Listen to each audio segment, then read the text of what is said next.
I still remember the smell of burnt coffee from the break room that morning. Mondays always had a weight to them, but this one felt different. Thick. The kind of heavy air you get right before a thunderstorm rolls through. I was halfway through my usual checklist, supply reports, shipping projections, back-end logistics, when my assistant walked in with an odd look on her face. "Mr. Grant, Trent wants to see you." Now, she didn't meet my eyes. Just left the room as quickly as she entered. That alone told me something wasn't right. Trent never summoned anyone from operations unless he wanted to bark orders or steal credit. But calling me to the top floor? That was new. And with Frederick out recovering from surgery, something told me this wasn't going to be a courtesy chat. I straightened my tie, took a slow breath, and walked the long hallway to the executive wing. The doors to the boardroom were wide open. Trent was already sitting at the head of the table like he owned the place. His back was straight, jaw clenched, fingers tapping the wood in some slow, practiced rhythm, like a man trying to imitate power without knowing what it truly felt like. He wore one of those smug grins that always made me think of frat boys on power trips. And of course, Evelyn was there too, sitting off to the side like some queen mother watching her son seize the throne. "Ah, Silas," Trent said, voice thick with false charm. "Come in. Take a seat." I didn't. I stayed standing. He leaned back and laced his fingers. "Let's not waste time. Effective immediately. You're fired." Just like that. No explanation. No warning. Just a slap of finality wrapped in fake professionalism. I blinked once, slowly. "You're firing me?" He smirked like he'd been rehearsing this moment in his bathroom mirror for months. "Mom said you were only here because Dad pitted you. That this was always a charity case." I didn't respond at first. I just studied his face, the little twitch near his eye, the way his throat pulsed like he wasn't as confident as he pretended to be. I'd seen that look before. The look of a man bluffing with cards he didn't even know the value of. Then I said it. Calm. Steady. "You'll regret this." His smile faltered just a touch. But it came back just as quickly, now fueled by rage. "Regret?" He spat. "You think you can threaten me?" Then, whack. His palm cracked across my cheek before I could even process it. Silence. I didn't move. Didn't flinch. Just let the sting burn into my skin and memory. 2 security guards stepped in on cue, as if waiting behind the door the entire time. Trent gestured lazily toward me. "Escort him out." Now, the guards hesitated, probably confused why they were dragging out the operations director in the middle of a Monday morning. But orders were orders, and they took me by the arms like I was a trespasser, not a man who'd spent the last 5 years keeping the company's supply chain from collapsing. As they walked me through the main floor, dozens of eyes followed. Staring, judging. Some looked away out of guilt. Others looked curious, maybe even relieved. Not a single voice spoke up. And then I saw her, Marielle, standing by the marketing wing, holding a tablet and wearing that red coat she loved so much. She saw me. She saw everything. My face, the guards, the humiliation. Her eyes didn't widen. Her mouth didn't part. She just stood there and watched. Like a stranger. She didn't move. That told me more than words ever could. I didn't fight the security guards. I didn't argue. I walked with them, past the glass offices, the open lounges, the elevator banks. I watched my reflection in every mirrored surface as we moved through the building I'd quietly helped keep alive. Not for power, not for show, but because I believed in earning respect the slow way, the honest way. By the time we reached the main entrance, I felt the weight of every second I'd spent pretending I didn't mind being overlooked. I stepped out into the wind and adjusted my collar. The glass doors slid shut behind me. I could almost hear them sigh as they locked. That slap still burned on my face, but it was nothing compared to the fire building in my chest. I pulled out my phone. It buzzed in my palm. Text from logistics, finance, 2 vendor reps asking why I hadn't responded to their emails. I typed a brief reply to all of them. "Out for the day? We'll update you soon." Then I walked. Slowly, deliberately. Not to the parking lot. Not to the train station. But 3 blocks east, into a quiet building that looked like an old insurance firm from the outside. No sign. No receptionist. Just a keycard reader. I tapped mine against the scanner. The door opened. Inside was a single office. Modern. Clean. Private. Mine. They didn't know about this place. Not Marielle. Not Trent. Not even Evelyn. Frederick did, of course. He helped me set it up. Years ago, when he first whispered the words I'd never forget. "Someday, you'll need a space where you're not pretending to be small." I stepped inside and shut the door behind me. Sat down, breathed, let the silence wrap around me like armor. They thought I was just an operations guy, just the quiet son-in-law who got lucky marrying the founder's daughter. They didn't know about the shares, about the legacy clause, about the structure Frederick and I built to protect the company from them. Let them enjoy their little victory. Let them laugh, gossip, and pat each other on the back for finally getting rid of me. Let them think it's over. Because it wasn't. It was just beginning. They say betrayal doesn't always come with noise. Sometimes it walks in with soft shoes and a quiet smile. That's what kept echoing in my mind as I sat in my private office, staring out at the city. From this side of the glass, the world seemed calm, orderly. But inside me, something colder had settled in. It wasn't just the slap or the firing that lingered. It was the silence, the kind that pierces deeper than shouting ever could. No one said a word. No one asked questions. And Marielle, she just watched me go like it was inevitable. Like I had finally fulfilled the role they'd written for me the day I joined their family. But let me backtrack for a moment, because none of this happened overnight. When I first met Marielle, I wasn't a man looking to marry into wealth. I had my own small logistics firm, profitable, quiet, nothing flashy. I liked structure. I liked systems. I liked being the man people didn't notice until they needed him. Marielle came into my life like a flash of light, charismatic, confident, magnetic in that way only people born into privilege could be. She didn't fall in love with me because I had power. She fell for me because I didn't seem to want any. Or at least, that's what I used to believe. Her father, Frederick, was different from the rest of them. He didn't care about social clubs or status or who vacationed where. He valued competence. He saw how my firm operated, and he liked what he saw. When he invited me to consult on streamlining Grafton Enterprises' warehousing and transport model, I thought it would be a temporary project. Then came the second invitation. Then a full-time offer. Then, over drinks one night, Frederick said something that stayed with me. They underestimate you, Silas. That's not a weakness. It's your strongest weapon. And so I joined. Quietly. No demands. No title negotiations. I let them place me wherever they wanted, operations director, tucked away in the back end of the company. It was perfect. I had eyes on everything and a voice in nothing. I got to see who worked and who postured, who built and who bragged. And oh, there was plenty of the latter. Trent, for example. He was the type who mistook presence for power. Always loud. Always networking. He wore suits that cost more than some employees made in a month, yet couldn't read a balance sheet without help. But Evelyn loved to call him the future of Grafton. Said he had vision. What he really had was ego, and a mother who spoon-fed it to him like honey. Evelyn never trusted me. Not from the beginning. She'd smile at family dinners, pour me wine, laugh at my jokes, but there was something in her eyes. Like she was always calculating whether I belonged. I remember once, at a Grafton charity gala, I overheard her say to one of her friends, "Silas is humble. Too humble. That can't be real." She was right, in a way. I wasn't pretending to be humble. I simply didn't need validation. There's a big difference.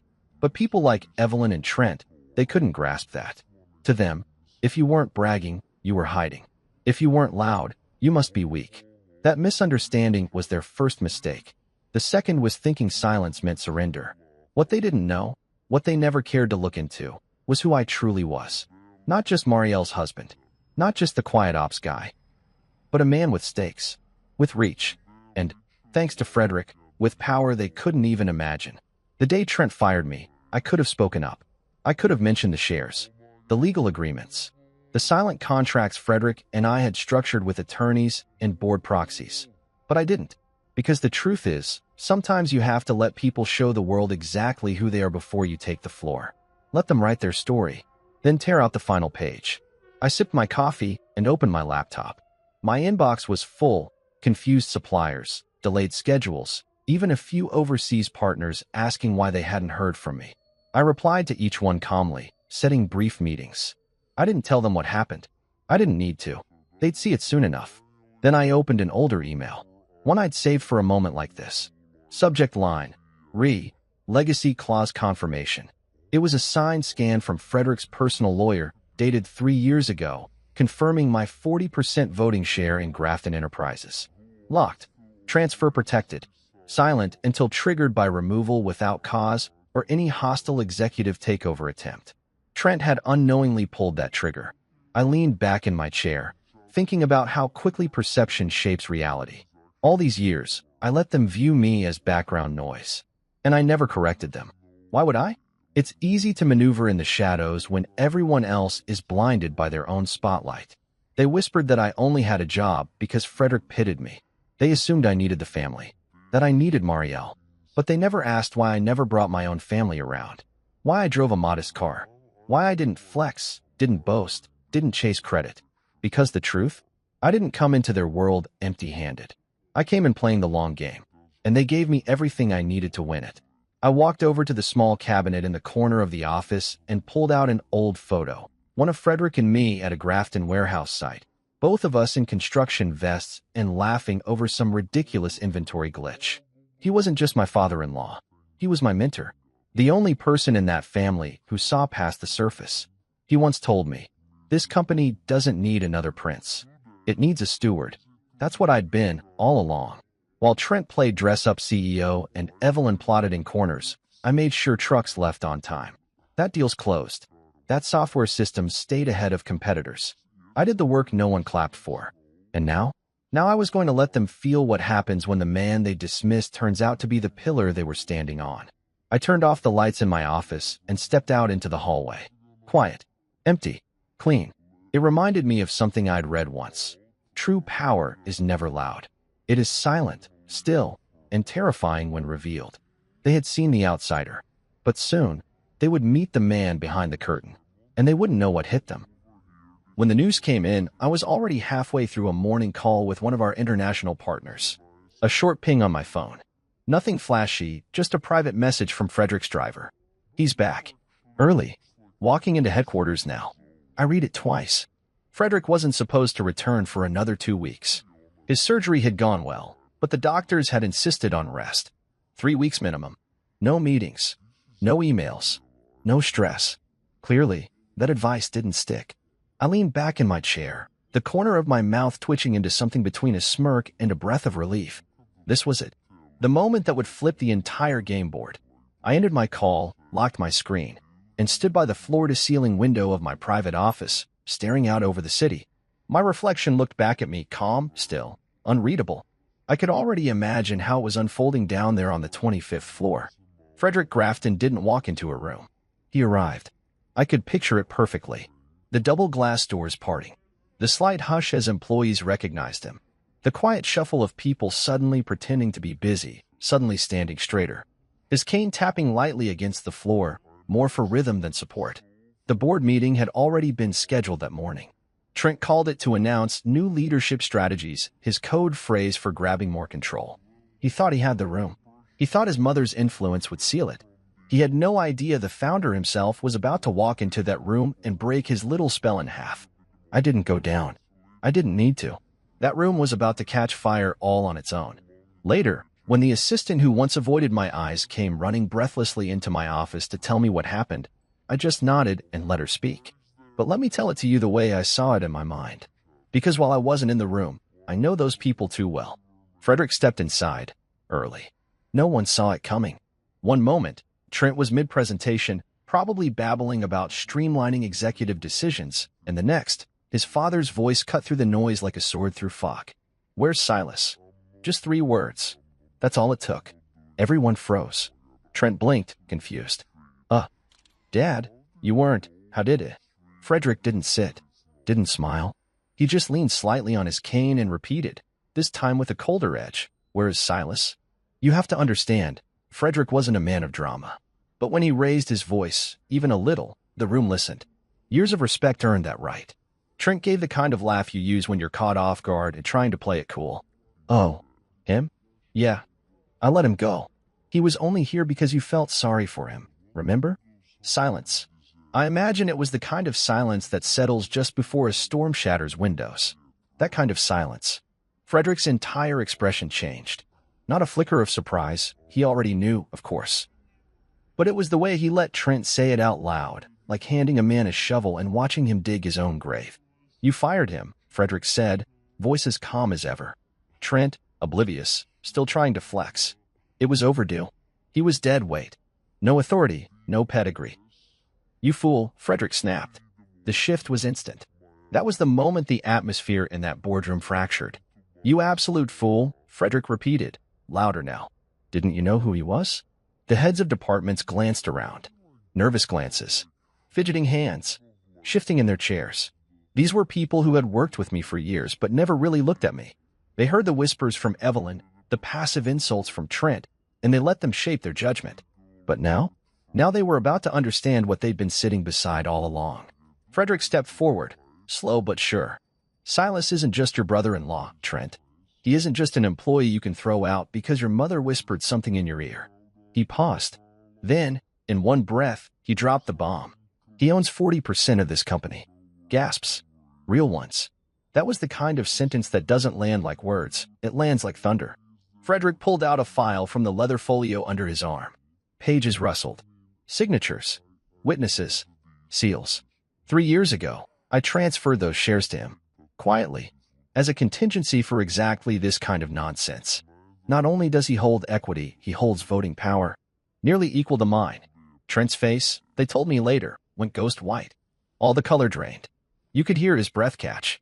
He stammered something about not knowing and miscommunication, but Frederick wasn't done. I left you in charge for 3 weeks, and in 2 days, you managed to insult the man who keeps your supply chain running, humiliate your brother-in-law, and destabilize trust across several departments. Congratulations. He turned to the board members. Let me be perfectly clear. Silas Grant is not only staying, he is one of us. And from this point forward, his silence should no longer be mistaken for submission. The meeting didn't last much longer after that. Some of them tried to backpedal, muttering support, saying they'd always respected me. I knew the types. Loyalty only when it's safe. I wasn't angry at them. I just didn't need them anymore. Later that day, Trent tried to storm into my office. He didn't make it past the hallway. Security didn't stop him. He stopped himself, stood outside my door, staring at the nameplate he hadn't seen before. S. Grant, Private Executive Office. He realized then that this wasn't new, that I'd been here all along, that this wasn't a comeback story. It was a checkmate. The phone started ringing before the meeting even ended. At first, I ignored it, let it vibrate against my desk while I scrolled through my backlog of messages. But then it rang again, and again. 10 calls in 10 minutes. All from the same number. Trent. I didn't even flinch. Instead, I leaned back in my chair, cradling a mug of dark roast between my hands, and let the silence of my office wrap around me like a second skin. I'd waited years for a moment like this, not out of revenge, but out of clarity. For once, the people who thought they ran the show were finally seeing the truth, and it terrified them. By the time his voicemail inbox hit capacity, I'd already heard enough. Silas, listen, man. Look, I didn't know. Nobody told me. Mom said. Pause. Fumbling breath. I swear if I'd known. I was just trying to protect the company. Please, call me back. We need to fix this. Fix this. As if this were a flat tire or a missed appointment. As if he hadn't humiliated me in front of half the company, slapped me like a dog in a boardroom, and tossed me out like trash. I didn't call him back. Not yet. Instead, I opened my calendar and moved up a few internal review meetings. Frederick and I had agreed it was time to make some surgical corrections, and now the patient was wide open. I buzzed my assistant. Give me the files on all recent departmental hires, especially those made in the last 12 months under Trent's direction. I want performance records, incident reports, disciplinary logs. Everything. Her voice crackled through the speaker. Yes, Mr. Grant. Right away. Mr. Grant. It still made me pause. Not because it was new, but because it felt earned now. Not tolerated. Not begrudged. Earned. Trent called again an hour later. And then again. The second voicemail was even worse. His voice cracked midway. Silas, come on, man. You know how Mom is. She said you were just taking up space, that Dad only kept you around to keep Marielle happy. I didn't mean any of it. I was just trying to do what she wanted. Please. This is all a misunderstanding. A misunderstanding. That word rolled around in my head like a loose marble in a glass. Except I hadn't misunderstood anything. They'd underestimated me, disrespected me, and tried to erase me. And now? Now they were scared. But the part that truly struck me wasn't Trent's desperation. It was the sudden, awkward silence from Marielle. Not one text. Not a single knock on my door. Nothing. The woman I had once dreamed of growing old with hadn't even asked if I was okay. Not after the firing. Not after the reveal. Not once. That kind of silence doesn't come from ignorance. It comes from choice. She had made hers, and I had made mine. Later that evening, just before sunset, I stepped out of my office and rode the elevator down to the executive garage. My car was parked in the same spot it had always been, sloppy 12, tucked beside the pillar. But this time, as I approached, something felt different. I turned the corner and found Trent leaning against my car. He looked like hell. Tie loosened, eyes bloodshot, jaw tight, but trembling just enough to show the cracks. "Silas," he said, standing up straight. "We need to talk." I looked at him, really looked. Not the pompous little tyrant in designer suits, but the scared boy hiding under all that bluster. "We already talked," I said calmly. "Remember? You said I was here out of pity. You slapped me, had me escorted out like a thief." He swallowed hard. "I didn't know." "No," I replied. "You didn't bother to know." He looked away, then back. "I made a mistake." "That's not a mistake," I said. "A mistake is printing the wrong number on a sales sheet. What you did was intentional." I panicked, he admitted. "I thought Dad was done. Mom said I had to act fast, take charge, show strength. I didn't think you'd fight back." I almost laughed at that. "Fight back? Trent, I haven't even started." His face paled. "I'm not here to destroy you," I continued. "I don't need to. You've done that on your own. What I will do is rebuild what you try to tear down. And you'll watch it happen." He stood there for a second, shifting on his feet, searching my face for any sign of forgiveness. When he found none, he reached for the last thread he could grab. "What do I do now?" I paused, then stepped closer. "You start by remembering the exact moment you lost your crown and realizing it never belonged to you in the first place." I opened my car door, got in, and drove off without another word. As the city lights blurred past my windshield, I thought about how different things could have been. If Trent had ever bothered to listen. If Evelyn had ever looked beyond her pride. If Marielle had spoken even a single word in my defense. But none of them had. And now? Now they were all in panic mode. And me? I was just getting comfortable. Back at home, I poured myself a glass of wine and walked to the quiet corner of the balcony. From up here, the world looked small. Predictable. Like a chessboard I already knew the moves to. My phone buzzed one last time that night. A text. From Trent. "Silas, please. I'll step down. I'll resign. Just don't shut me out completely. Please. I'm sorry. I'll do anything." I stared at it for a long moment, then deleted it without replying. Because when someone finally sees your worth after they've tried to erase you, that's not reconciliation. That's fear. And I wasn't going to give fear the satisfaction of a response. It was 3 years ago, but I remember that night like it happened yesterday. Frederick had called me unexpectedly, just after a late board meeting wrapped up. No explanation. Just a short message. "Come to the cellar." I almost laughed when I read it. The cellar? That wasn't a place for business.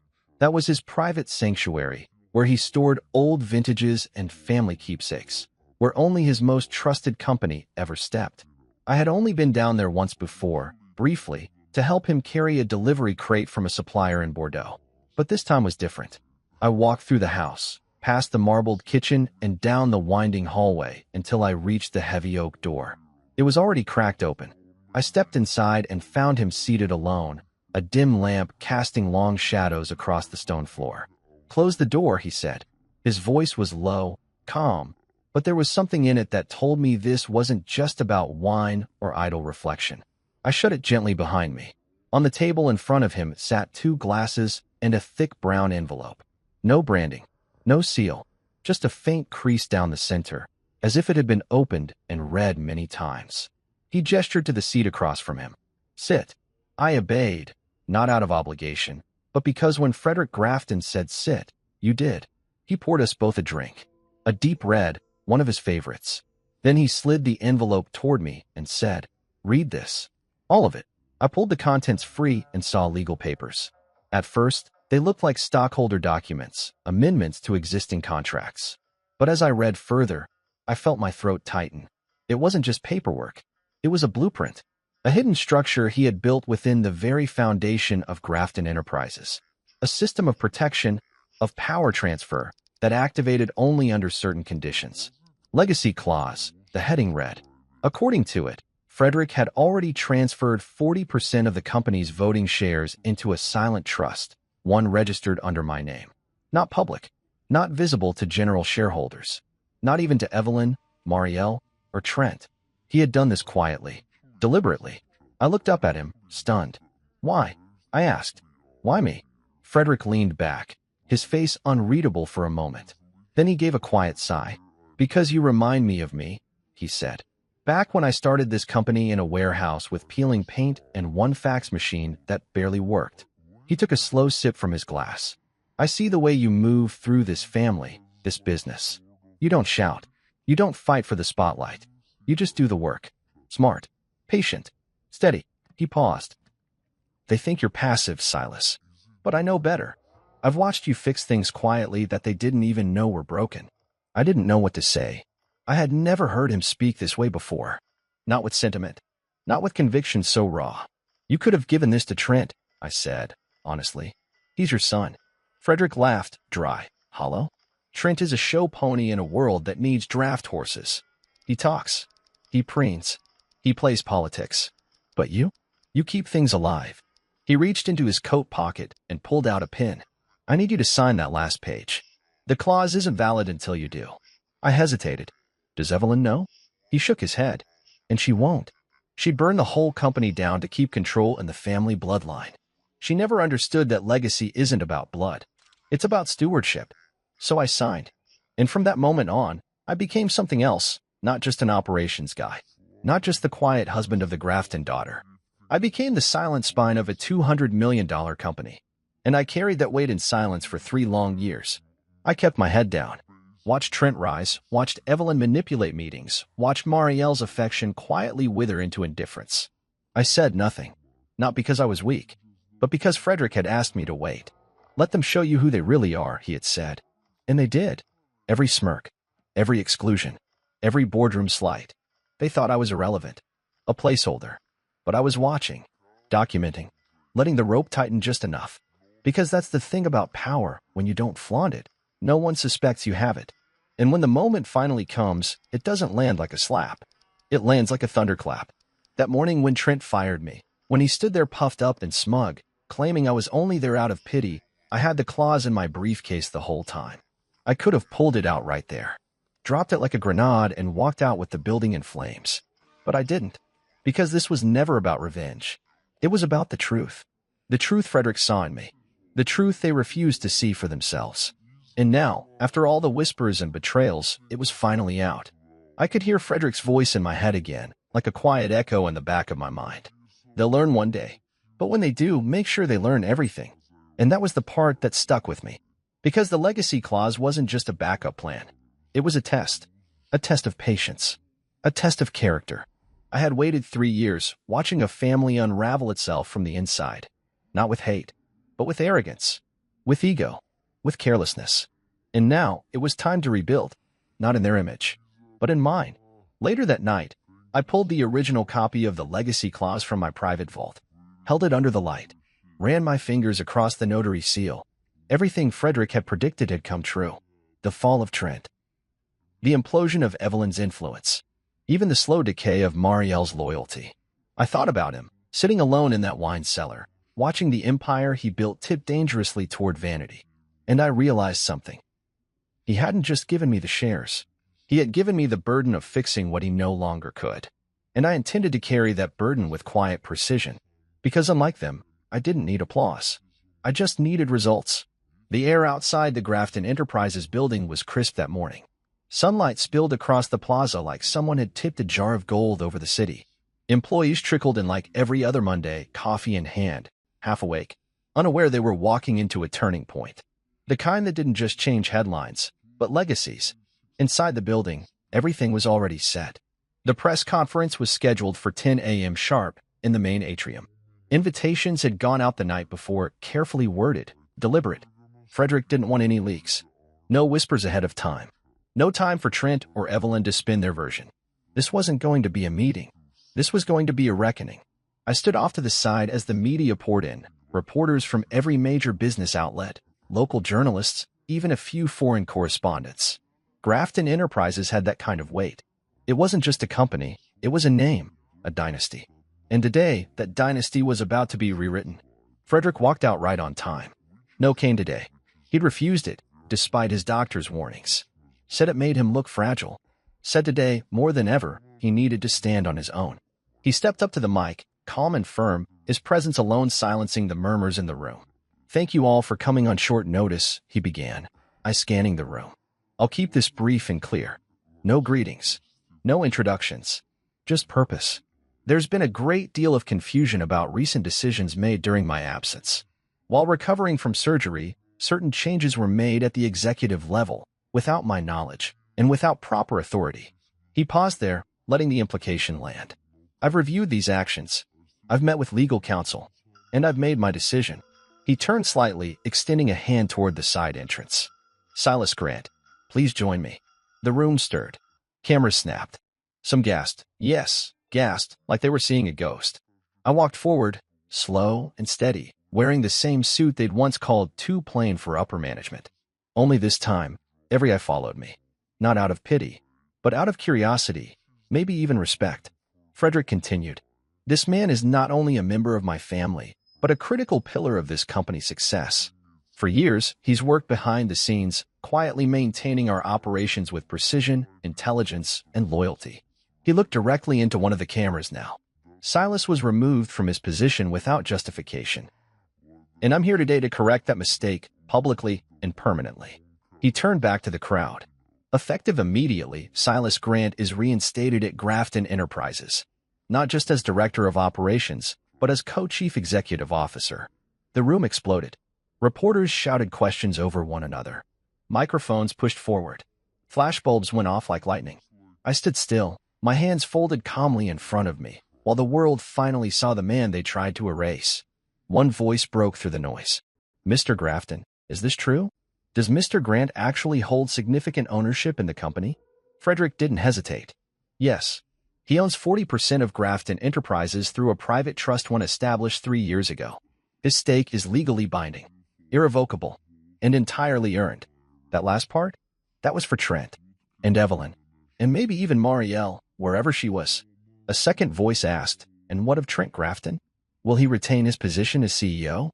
Frederick gave a tight, polite smile. "Trent will be taking an extended leave of absence, effective today." I almost felt sorry for him. Almost. But then I remembered the slap, the sneer, the way he laughed when he said I was only here out of pity. Pity? Huh? Let's talk about that. Because what they never understood, what they still probably didn't, was that pity doesn't build companies. It doesn't hold late-night meetings with overseas vendors or reroute an entire logistics chain during a snowstorm or streamline a broken inventory system that's been hemorrhaging money for months. I did that, and I did it without asking for applause. Now, finally, I didn't have to. When the press conference ended, I stood beside Frederick as the reporters were escorted out. A few department heads lingered near the back, faces I recognized. Men and women who had worked with me, watched me, and silently judged me for years. One of them, Carlene from Finance, approached with cautious eyes. "Mr. Grant." Silas, I just wanted to say congratulations." I gave her a small nod. "Thank you, Carlene." She hesitated, then added, "We should have seen it earlier." I smiled, not unkindly. Most people don't look for what they don't expect to find. She blinked, then nodded, understanding. Back in my office, the congratulations continued. Some emails, some messages, some in-person gestures that felt awkward but sincere. People weren't sure how to treat me now. I wasn't the background man anymore. I wasn't just Marielle's husband or the ops guy who never spoke up. I was co-CEO, and they were learning how to adjust. But not everyone adjusted with grace. Evelyn didn't show her face that day. Neither did Trent. And Marielle? Not a call. Not a message. Not even a comment in the family group chat, which had now gone dead silent. I wasn't surprised. I think, deep down, she was more embarrassed by how it happened than what happened. Because I didn't just rise. I was lifted by facts, by merit, by Frederick himself. And that sort of truth is hard to swallow when you've spent years convincing yourself you married down. That night, I sat in my living room, the co-CEO announcement still trending online. Business blogs dissected the decision. Some praised it as visionary. Others speculated about a power shift in the Grafton family. Some even called it a revenge story. They were wrong. This wasn't revenge. This was restoration. I poured a drink, turned the phone face down, and allowed myself a moment I hadn't felt in years, peace.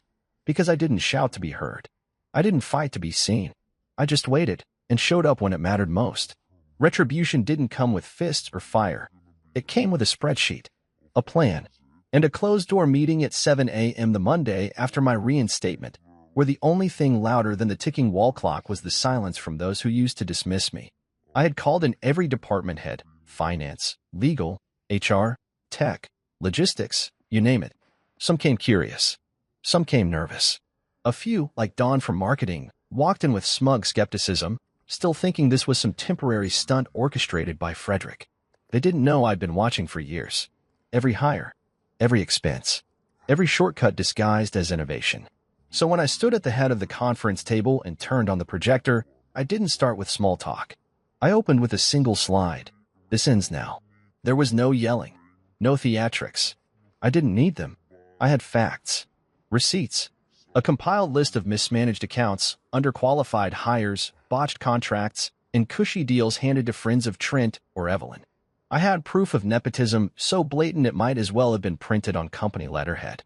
As I went line by line, I watched the realization dawn on their faces. This wasn't a figurehead promotion. This was a reckoning. And I wasn't there to get even. I was there to clean house. I'm not here to fire everyone who disagreed with me, I said, after laying it all bare. But I will remove anyone who mistook this company for their personal playground. A few heads lowered. I believe in accountability. I believe in clarity. And I believe in second chances for those who actually work. I paused. But make no mistake, those chances are limited. The message landed. By the end of that week, 3 of Trent's personal hires were gone, fired quietly, with severance packages I approved but didn't soften. Evelyn's favored HR director was reassigned to a branch in Nevada, far from the influence she used to wield, with a smirk and a whispered suggestion. And Trent? Oh, he stayed for now. Reassigned, not as an executive, but as a senior analyst in data strategy. A role he once joked was for clipboard guys with no ambition. Now he was one of them, answering to a department manager half his age, working on a team that didn't care about last names. Some called it cruel. I called it symmetry. Because this wasn't just revenge. This was reform. I didn't dismantle Grafton Enterprises. I recalibrated it. I began installing quarterly transparency reports, revamped the hiring process to use blind resumes, reopened vendor contracts to assess fairness and pricing. I promoted mid-level managers who had been overlooked for years, quiet, hard-working people like Tanya from procurement or Leo from IT, whose innovation had been repeatedly ignored because he wasn't Grafton material. They were stunned when I called them into my office, handed them new contracts, and said, "Your work hasn't gone unnoticed. It just hasn't been seen by the right eyes until now." I remember Tanya choking up, her voice trembling. I thought, people like me didn't get seen here. You do now, I told her. I made sure of it. The change wasn't instant. You can't turn a ship this big in one day. But within weeks, the mood shifted. People stopped walking on eggshells. They started sharing ideas again. Performance improved across the board. And slowly, the whispers stopped being about how I came into power and started being about what I was doing with it. One afternoon, after a particularly productive product launch meeting, I walked through the operations floor, the same floor I used to quietly oversee while people spoke over me. Now, voices lowered respectfully when I passed. Not out of fear, but out of earned presence. I paused by Trent's new desk. He didn't look up at first, just kept his eyes glued to his monitor, typing something stiffly. When he finally noticed me, he straightened. "Silas," he said with a slight nod.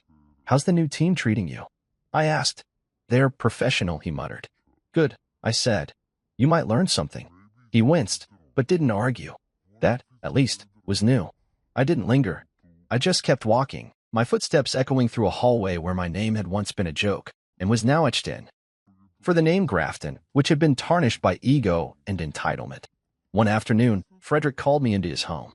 He was sitting in his study, fireplace lit, glass of scotch in hand. "I've been watching," he said. I sat across from him, waiting. "You didn't burn it down. You rebuilt it." "I did what you asked," I replied. He nodded slowly. "No, you did more." He reached into his drawer and slid an envelope toward me. I opened it. Inside was a single sheet of paper, a draft amendment. He was transferring another 10% of the company into my hands. No strings.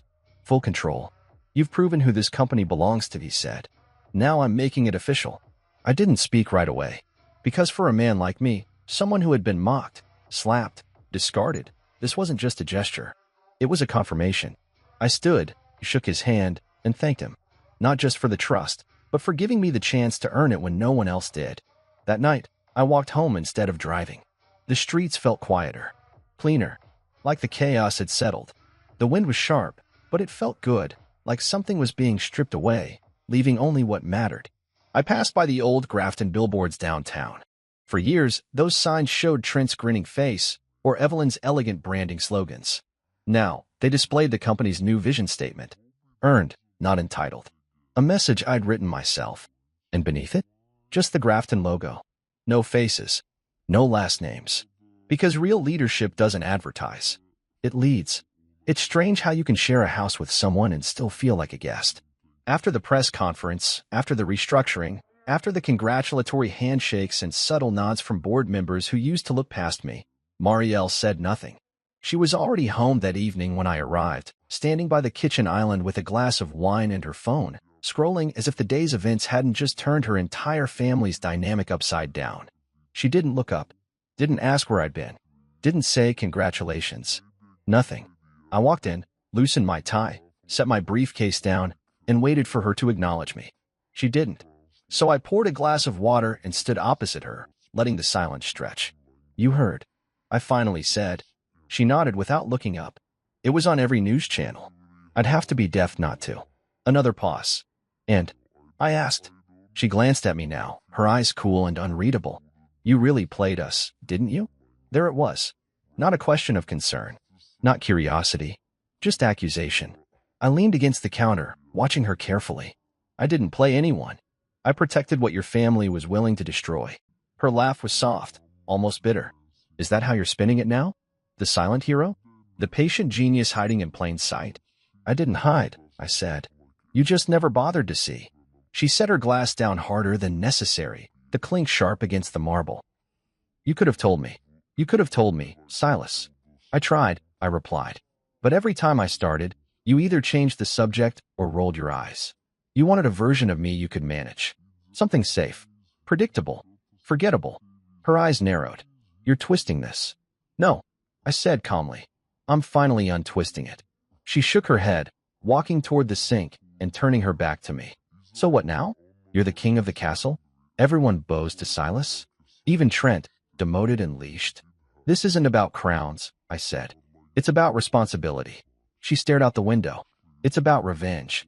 No, if it were, you'd be out of this house already. She turned then, finally facing me with something real in her eyes. Whether it was fear or guilt, I couldn't say. I didn't know what they were planning, she said quietly. I nodded. But you didn't stop them either. The words hung there, heavier than I expected. I didn't think it mattered, she admitted. You were always just there. Reliable. Quiet. I never thought you were. Capable. I offered. Worthy? Important. Dangerous, she said. That surprised me. You scare them now, she added. You scare me a little. That cut deeper than anything else she could have said. Not because it was cruel, but because it was true. I'd changed. Maybe not in my core, but in the way I moved. The way I was seen. And the man she married. The one who folded laundry on Sundays, fixed dripping faucets, smiled through dinner with her parents even while they belittled him. He wasn't standing in front of her anymore. He was gone, replaced with someone who no longer bowed, no longer explained himself, no longer waited for validation that would never come. I walked to the living room and sat down on the couch, letting the tension settle. A few moments later, she followed and stood behind me, arms crossed. Why didn't you leave? She asked softly. After everything they did. After I didn't say anything. Why stay? I stared ahead at the muted TV screen, some documentary playing, irrelevant. Because I loved you, I said. Past tense. The silence after that was different. She sank into the chair opposite me, her voice barely above a whisper. Do you still? I didn't answer right away. I thought about the first time we met.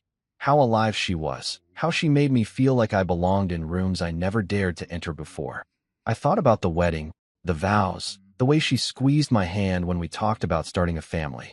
The woman who once looked at me like I was her whole world. But then I thought about the look on her face when Trent fired me. Blank. Cold. Distant. Like I wasn't worth defending. Like I was disposable. I met her eyes now, and I spoke with honesty, not cruelty. I don't know.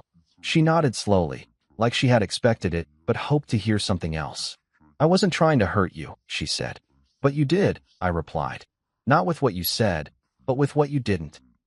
She wiped her eye quickly. The kind of motion someone makes when they don't want to cry in front of the person they failed. So what now, she asked. I keep doing what I was meant to do, I said. Lead. Rebuild. Be the man your father trusted me to be. And me? I exhaled through my nose, my voice steady but distant. That's up to you. We didn't talk the rest of the night. She went to bed before I did, and I stayed downstairs, reading a report on internal restructuring proposals. But not a single word on the page really sank in. All I kept thinking about was how love doesn't always leave with a door slam or a screaming match. Sometimes it dies in the quiet. In the moment your wife watches you get dragged out of your job and says nothing. In the pause after success, where the person who's supposed to be proud of you just resents you for standing taller than they expected. Marielle and I lived under the same roof for the next few weeks, but something had broken beyond repair. We ate separately, slept on opposite sides of the house. We became polite strangers with too much history and too little heart left. She never asked about the company. I never brought it up. Then one morning, I walked into the kitchen and found a note on the counter. I've gone to stay with my sister for a while. I think we both need time. No signature. No kiss. No I love you. Just silence. Again. But this time, it didn't hurt. It felt honest. Because some betrayals don't come with screaming or slamming doors. They come with silence. And sometimes, silence is louder than anything else. Evelyn Grafton never begged. At least, not in any way most people would recognize. Her brand of power was polished and quiet, trimmed in pearls and practiced smiles. She didn't scream to get her way. She whispered. She aligned. She controlled from behind the curtain, making others believe her decisions were their own. But the thing about puppeteers is, once the strings snap, they're just people with no hands left to move the show. It started with a board meeting she called herself, an emergency session meant to realign vision. I received the calendar invite on a Tuesday evening. No agenda, no prep, no mention of Frederick. She still thought she had influence. She still didn't get it. The morning of the meeting, I arrived 10 minutes early and took my seat at the head of the table. Frederick wasn't there, by design. We'd already talked. He said it was time to let her try and fail in front of everyone. Let her be seen. The boardroom filled slowly. A few of the senior members whispered to one another. Evelyn entered last, wearing one of her signature white suits, pearls glinting, her heels clicking like an old judge entering court. She nodded to a few allies, former allies, rather, then turned to me with a smile so tight it might as well have been carved into her face. "Shall we begin?" she asked. I nodded.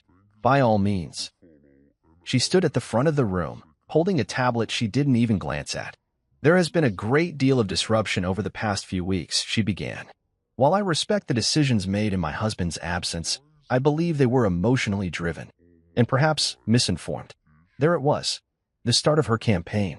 Smooth, elegant, insidious. I propose we revisit the current executive structure, she continued. Reevaluate the new appointments, and realign leadership toward experience and legacy rather than reaction.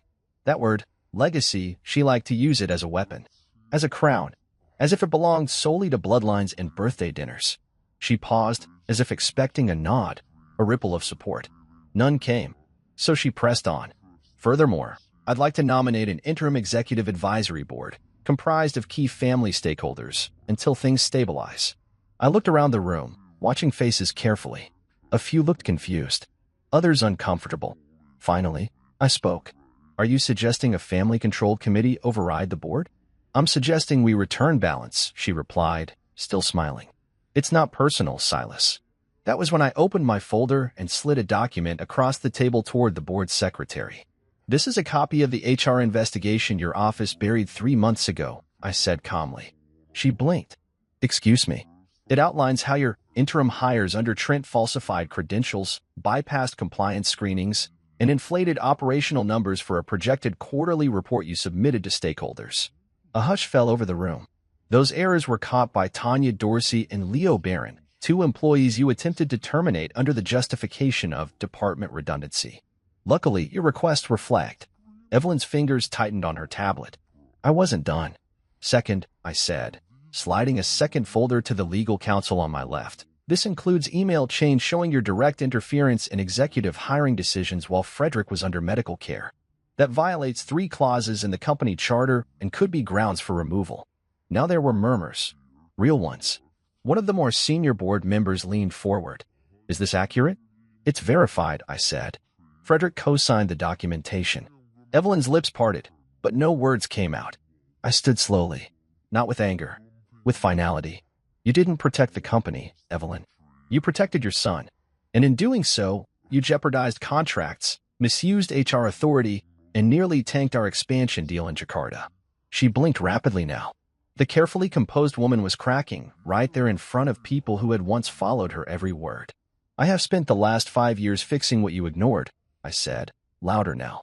And when I did it quietly, you called it luck. You called it pity. But let me make one thing clear.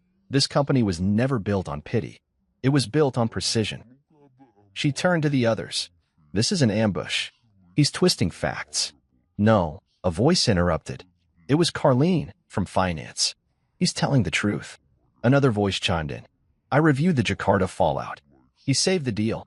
And another. My department was never consulted about those new hires. I didn't even know who they were reporting to. Evelyn turned pale. One by one, the board members aligned, not with me, but with truth. With merit. It wasn't personal. It was earned. When it was over, I didn't gloat. I didn't speak again. I let the board make their move. A vote was called. Unanimous. Evelyn Grafton was removed from all executive capacities, and her voting shares suspended pending legal arbitration. Frederick had signed off on it already. She stood there for a long moment, not moving, just breathing, like someone trying to wake up from a dream they couldn't believe had turned into a nightmare. Then, with dignity unraveling thread by thread, she gathered her things and walked out. No goodbyes. No farewell speech.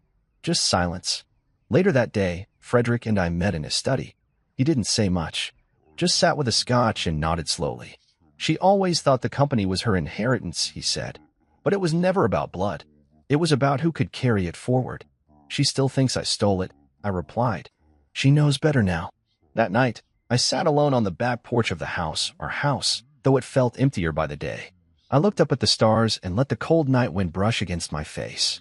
Trent had transferred to the Ohio branch without protest. No goodbye. No fight. Just a quiet exit. Evelyn hadn't spoken to Frederick since the vote. She'd hired a lawyer, of course, but we weren't worried. The evidence was airtight. Marielle was still at her sister's.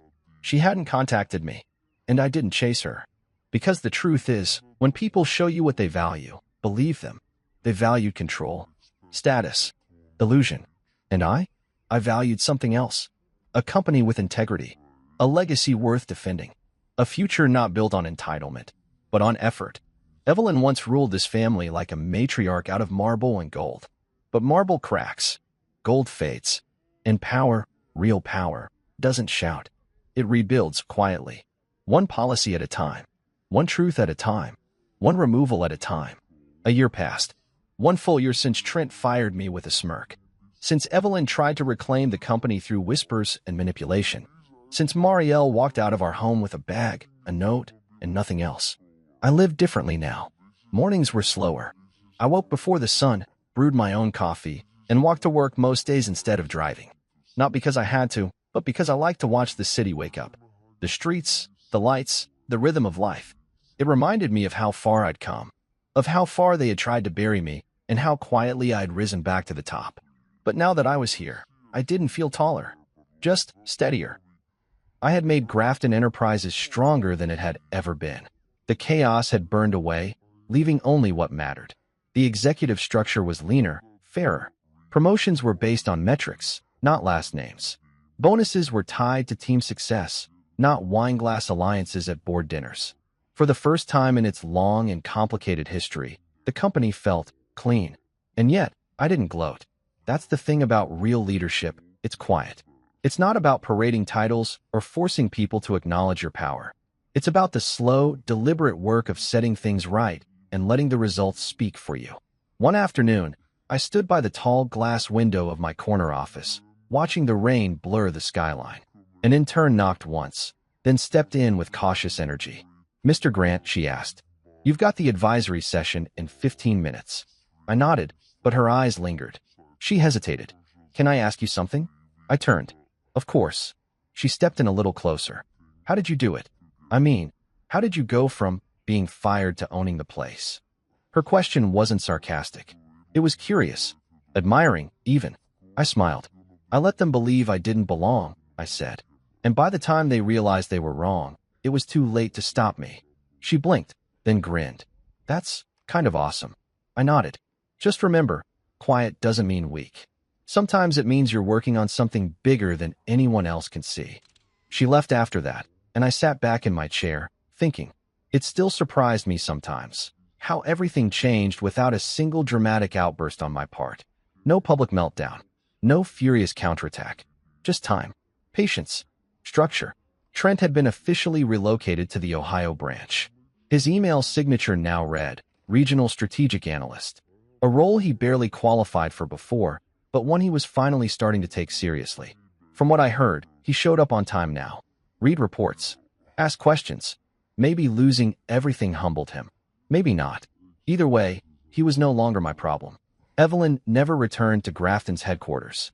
She lost her influence, her board seat, and most of her inner circle. The lawyers tried their best, but the case never made it to court. Too many documents. Too much evidence. In the end, she settled privately with Frederick and faded from the company's history like a shadow retreating from the light. As for Marielle, she came back once. 3 months after she left, I opened the door to find her standing there with a look I hadn't seen in years. Not pride, not arrogance, just sadness. "I didn't know who you really were," she whispered. I didn't respond. She looked down. "And now I don't know if I ever deserved you." There was nothing to say. We signed the divorce papers 2 weeks later. No drama, no tears, just signatures and silence. The same silence that had filled our house long before anything ever fell apart. Sometimes, love doesn't die loudly. It just disappears without saying goodbye. But this chapter isn't about loss. It's about presence. About what's left when the noise fades. I found purpose in the aftermath. I started a mentorship program within the company for employees who had been overlooked for too long. Men and women who reminded me of who I used to be. Quiet, diligent, never invited to speak at meetings, always expected to nod and move aside.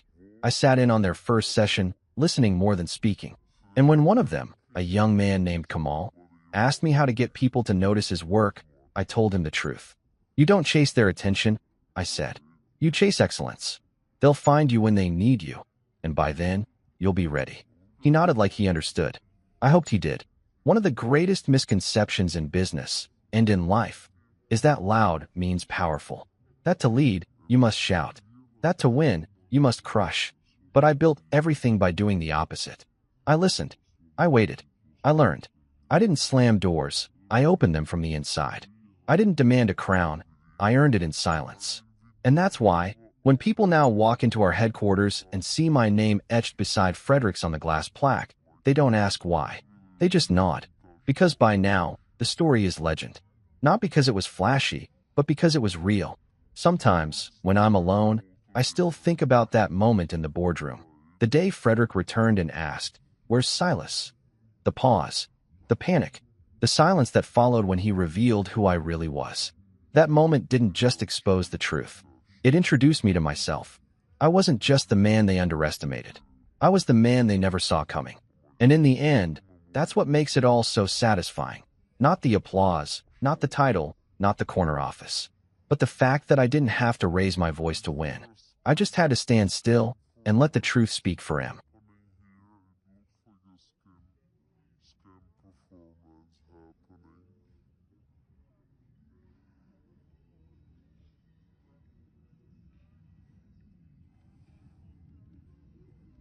Yeah, it looks like a scam performance happening.